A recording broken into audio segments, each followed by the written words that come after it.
এক হাতের সবচেয়ে লম্বা নখের বিশ্ব রেকর্ড গড়েছেন ভারতের মহারাষ্ট্রের পুনের বাসিন্দা শ্রীধর চিল্লাল। 1952 সালে মাত্র 16 বছর বয়সে নখ না কাটার সিদ্ধান্ত নেন তিনি। একটি শিক্ষকের ভেঙে যাওয়া লম্বা নখ তাকে এতটাই প্রভাবিত করে যে এরপর বাঁ হাতের নখ কাটা বন্ধ করে দেন শ্রীধর। 66 বছর ধরে নখ বাড়ানোর পর তার বাঁ হাতের 5টি নখের সম্মিলিত দৈর্ঘ্য দাঁড়ায় 909.6 সেন্টিমিটার, প্রায় 29 ফুট 10 ইঞ্চি। সবচেয়ে লম্বা ছিল বৃদ্ধাঙ্গুলির নখ, 197.8 সেন্টিমিটার।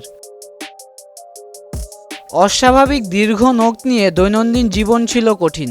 ঘুমের সময় নখ রক্ষায় বারবার হাতের অবস্থান বদলাতে হতো। এমনকি আলোকচিত্রী হিসেবে কাজ করতে বিশেষ ক্যামেরা হ্যান্ডেলও ব্যবহার করেছিলেন তিনি। 2018 সালে 66 বছর পর নখ কেটে ফেলেন শ্রীধর। তবে নখ কেটে ফেললেও তার বিশ্ব রেকর্ড এখনও অটুট।